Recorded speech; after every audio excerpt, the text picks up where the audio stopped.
Hello everyone! Today we have a new topic, greening, and I will show you the simplest way to plant vegetation seed in Unreal, specifically. Let's go.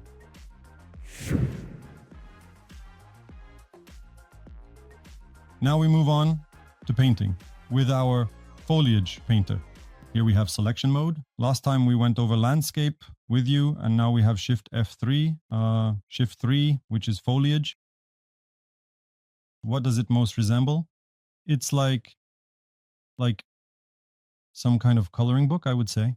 We can choose, here it says drop foliage here, meaning you need to drop some greenery here. Foliage in English means greenery.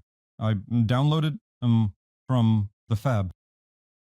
Here's the Fab Megascans plants. I downloaded some grass. This is how it looks. Just pieces of grass with varying density.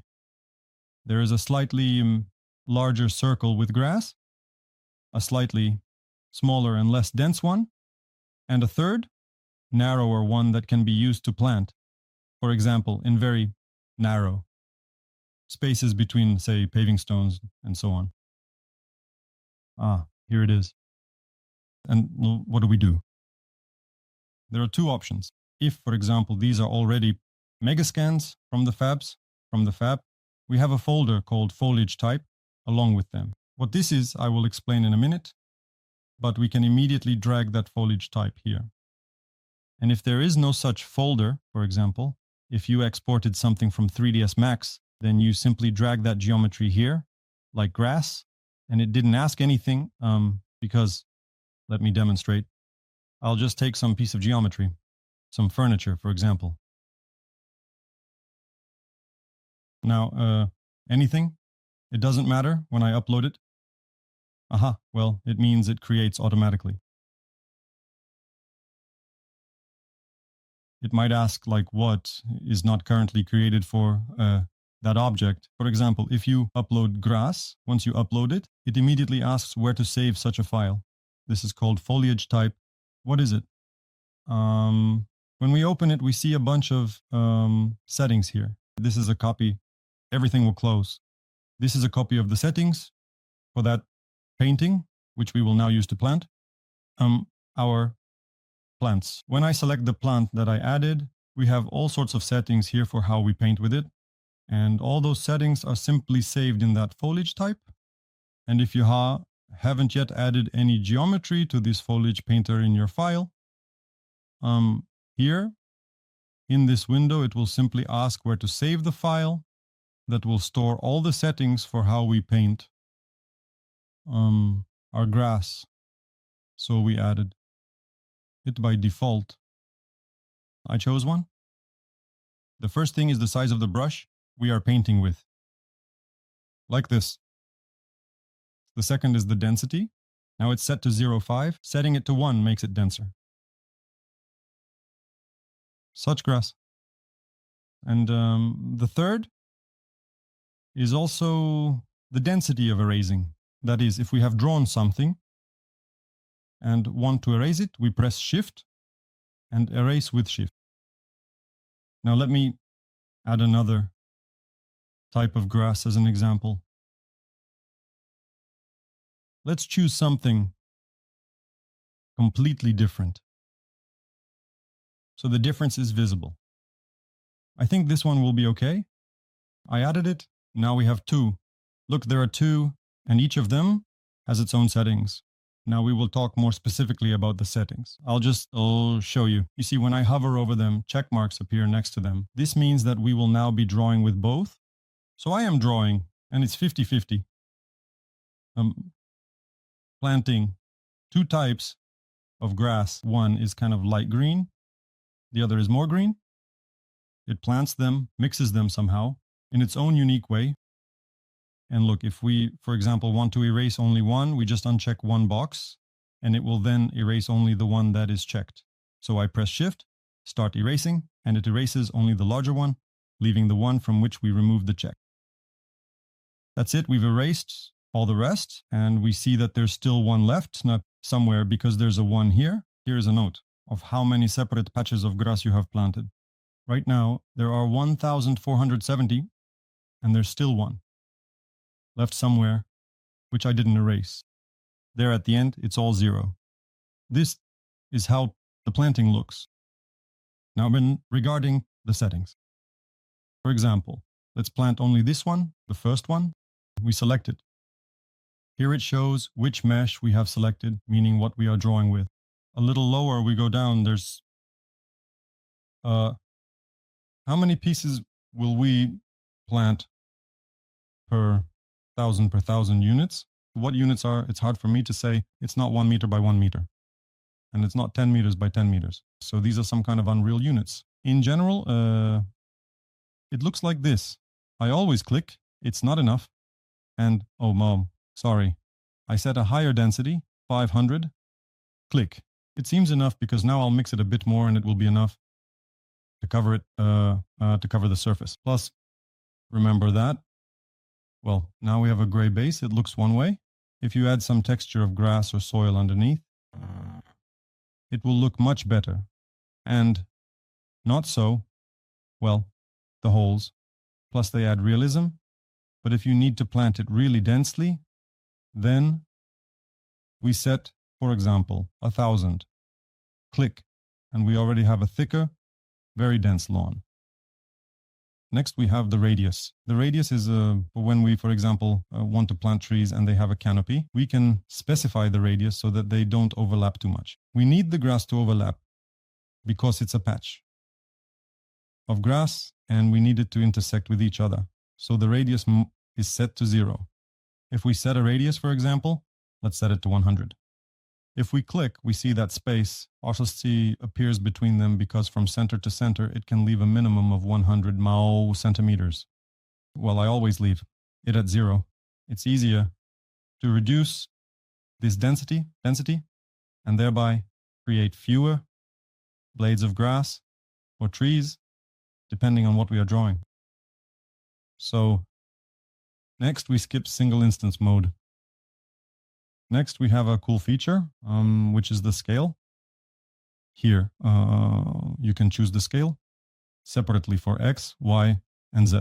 Currently, the general type is selected. It will simply increase or decrease proportionally, and we can specify random. For example, our grass will scale from 0.8 to 1.2. A very large difference is not necessary, but within the range from 0.8 to 1.2, if we click, we immediately see that the grass becomes uneven, meaning some blades are taller, some are shorter, and it spreads out, making the lawn look much better. But right now our density is too high, so it might not even be noticeable. If we plant it nicely, it will be visible that some are taller. Well, overall it looks more realistic when we make slight changes in scale. Next we have something called Z offset. This is more, well, even on this grass, in principle, it can also be used because it is made with roots. Megascans, grasses, they like to do that. And so it turns out that those roots also stick out. We can sync them, for example, to different depths. Well, for example, let's set it from -5 to 0 just to see what happens. We paint and see that some grass is completely submerged while some sticks out as it was. Let me delete what I scribbled just a moment. And I'll still make it a bit denser. If, let's say, 2 will be -5, we'll submerge everything equally. We just see that the grass is now completely rooted in the ground. And it even starts to look denser because it doesn't start from such a very thin bunch. Yes, check align to normal.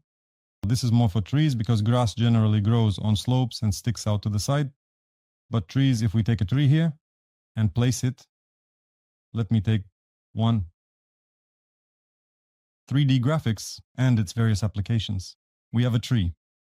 If I start drawing with trees, listen, you see that make a density of 100 is too much. Here you can set it to 2, for example. I will start drawing on the slope. You see that the tree is leaning because we have a slope here. To prevent this, specifically with the tree, we can check, or rather uncheck, the line to normal option, and then all trees on any slope will still grow upwards. And in this case, we also need to sink it a little so that there isn't a floating thing like this. It's the only downside. of this painter is that, for example, if we sync it by 5 centimeters, -5, -5, we cannot take and update this setting for all the already planted ones. That is, we have to erase and redraw them, and then they will be sunk. And even then, I see it's not enough. We need to sync them by 10 centimeters. There, now it looks better, and the trees grow normally. Next we skip average normal. This doesn't concern us here. Next is mobility. It's better to set it to movable. This is the same as with lights. All geometry in Unreal can also be either static or movable. In our case, movable is better than certain. Well, under the hood in Unreal, certain calculations for above baked geometry, for baked lighting are excluded. And when we set it to movable, they are simply excluded entirely from the calculation, by making it easier for Unreal. Again, if we plan to make only a video, we don't worry. But if it's interactive, then we set it to movable. So next we have call distance. Here, let's exclude the tree, include the grass. I've included 2 patches of grass. Let's increase their density. And let's make this scale different to make it more interesting. I select both of them. The check mark is on them, but not on the tree. And I make the brush size slightly larger. And when I plant it, it might lag a little bit. I'll plant a field of grass. Now it will think for a moment. We indeed have a lot of grass now. Don't mind that it's overlapping there. That's not the point here. And look, now when we press play, as if we're playing our game, we see that the grass stretches to the horizon, far, far, far away. In interactive mode, this might be a bit demanding. It can load our system, and in principle, at such long distances, a texture can quite well replace the grass for us. For this, there is call distance. What does it do? It allows us to disable the rendering of our geometry at a certain distance. For example, we set it to 10,000 and see that at a distance of 10,000. What is that? 100 meters. At a distance of 100 meters from the character, the grass disappears, and as we move forward, it shifts that distance and it starts rendering in front of us.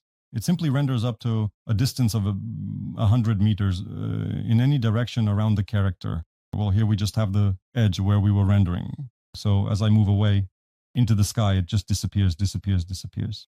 And depending on your project, for example, if it's an urban development and you have many buildings around and you won't even be able to see that far, then you can specifically reduce the number, say, to 3,000, for example. And somewhere in the yard, that will be enough because you already have a corner of the house there, some fences there, some other landscaping, and it simply won't be visible. And that will be quite sufficient. So you'll be walking on detailed, beautiful and lush grass, but it won't heavily load your computer. This is one of the default options. If it's set to 0, 0, the limitations are disabled. You can change the geometry and materials at any time later. So right now you're only setting, well, if it's a Megascans one, it's already animated here. And if you upload your own, you can then do anything with that geometry, just that it remembers it has this connection. As you can see, when we select an object here, there is geometry that we are drawing with. In principle, we can now take it and replace it. For example, I have poppies. I'll just take that grass, replace it with another, and it will take all the settings and coloring that we painted, but just use different geometry for it. And now we have a poppy field. Instead of, the grass, we have poppies. You can place one and it will be a bit less dense. That is, the manipulations with geometry and materials can be done later. You can adjust something, maybe reopen that geometry in 3D Max, re-import it. But this painting will be remembered. And at any moment, you can replace the geometry if needed, and the materials exactly. So let me just turn it back a bit. habit. So what do we have here? This was our call distance. Yes, movable, we remember. Well, the checkbox casts shadows. That's clear. This is shadow casting. Now I've reduced the brush. I can't see anything because of it. So now when we look, just a second, I'll fly somewhere to the edge. We see that each blade of grass casts its own shadow. And if we rotate our sun, we see that the shadow reacts to all of it, and everything happens in real time. That is, it's a bit difficult for it, but it manages to do it. There. And further, we have the option to completely turn off the shadows. Well, that is, if you adjust the material, make it darker on some background. Grass without shadows might work perfectly. If it's a case of strict optimization for some virtual reality, then grass without shadows has its place, or something is done there, but more on that later.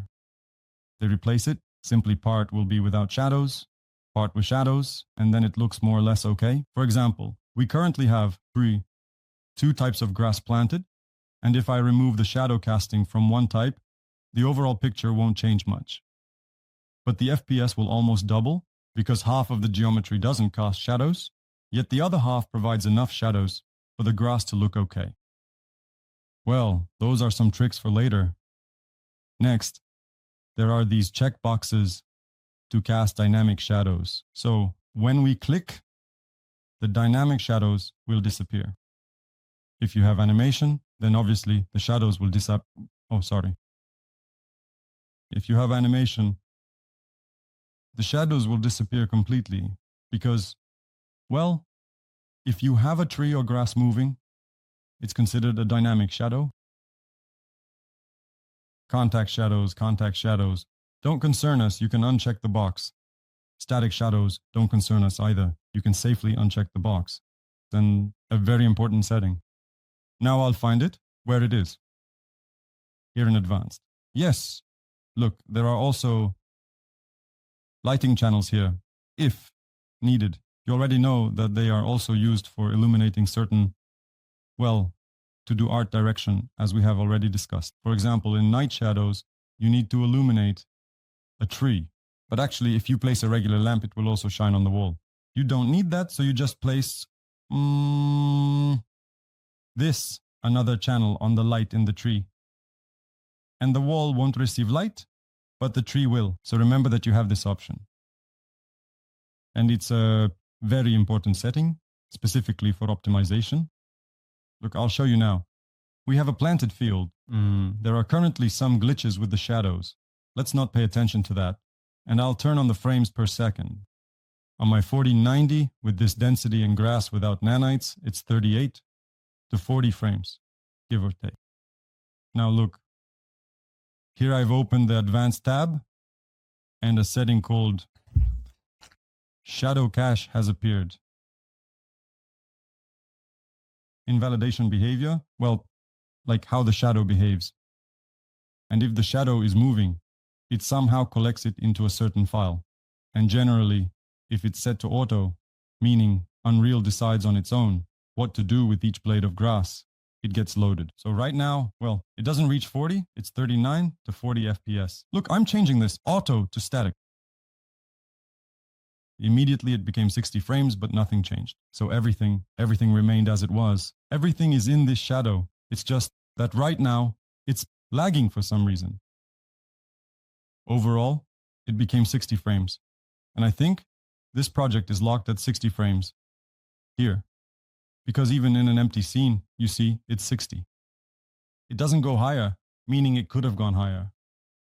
So remember this setting, that when you've planted everything, and have fully sorted out all your planting, you just take everything you used for planting, this tree, all the grass particles, whatever you added, just select everything, go down, open this advanced tab, and where it says Shadow Cache, set it to static. This will immediately double your frames per second. What else should I tell you about this coloring? For example, we've drawn the grass and we want to add flowers. I have poppies. For this, for example, like this one, I load it up, select it, and turn off the ones I've already drawn. I will only be drawing with poppies. A density of 100 is enough for me because I don't want too many, and we just start drawing over the top where we need, adding some extra little flowers. Okay, we've drawn the flowers, turned them off. For example, if we want more flowers. We also have some white ones, which are quite nice. Well, let's add them. We select even fewer, for example, 30. So there are even fewer, and we draw them too. Oh, that's a bit too much.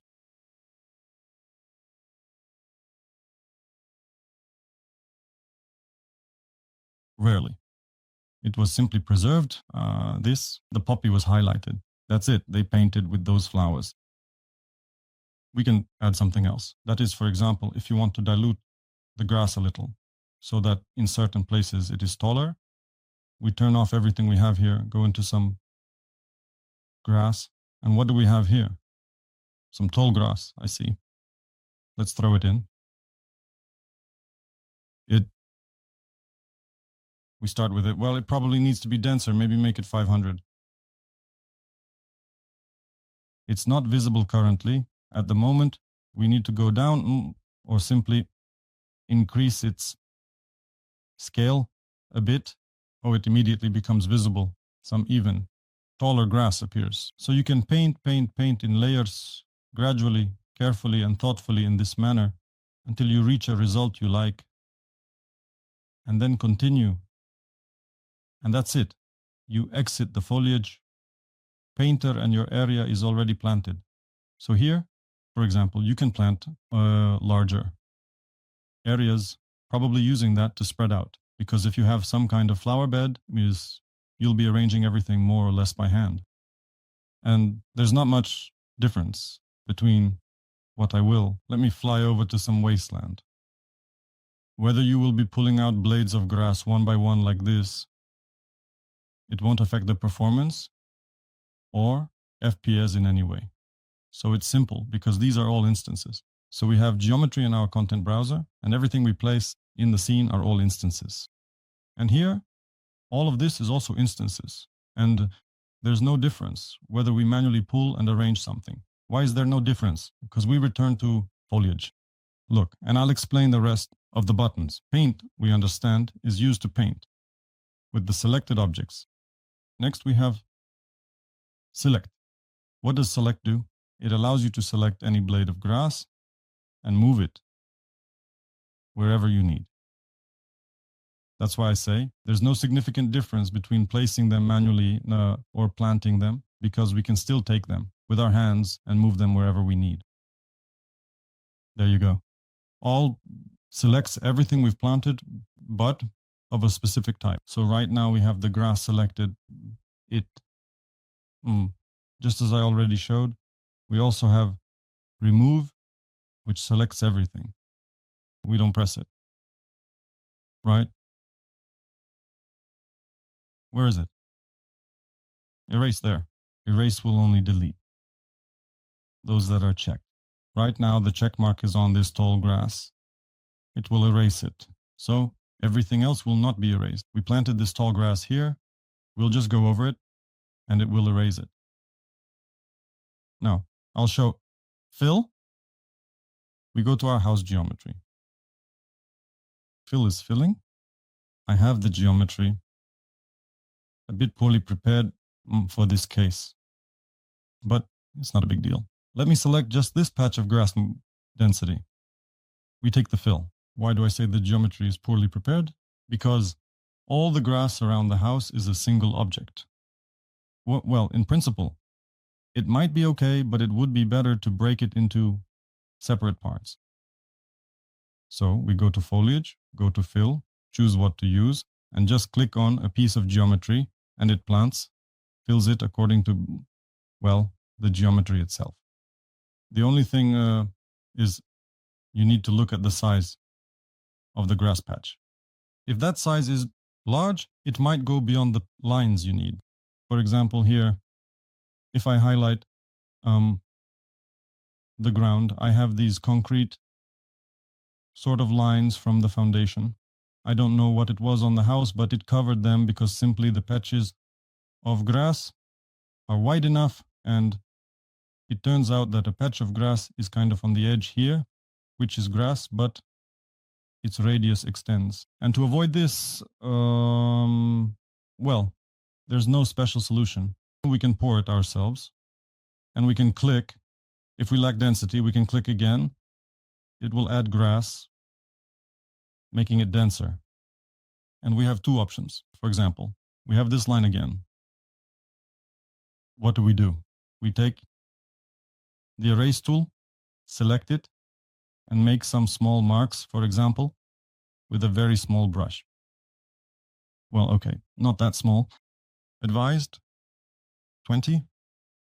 And we drive on that concrete thing. And around it, because the center, exactly the center, has no grass blades on it. And accordingly, it won't erase them. We need to hit the center of the grass blades with our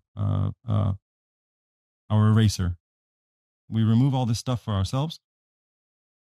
Well, this is, of course, a bit of a hassle. But again, if you have a video, then, well, from certain angles, you might need to play around with it a bit so that it's not visible. And in interactive, if you want it to look nice, you can also play around a bit. Well, let's say we deleted it. The only thing is, let me apply a different material because I don't understand what's happening and what to focus on, perhaps. There's no folder with materials. Okay, materials. I'll very quickly create a dark gray material and so that we can see. So, and now what can we do with all of these various types of materials and resources? We choose here. Well, in this particular set, there are absolutely and definitely no small patches of grass. In the other set, there are small patches of grass. We put that small patch here. In 3D Max, how do we do that? You can also, if you have some grass, simply separate a small piece of that grass patch and work with it. We remove the large one and we have the small one. We set, for example, the density to 1,000 and make the patch size very small and just start along the edge. We don't start. All right, it doesn't want to. What's going on? It's not drawing. Okay.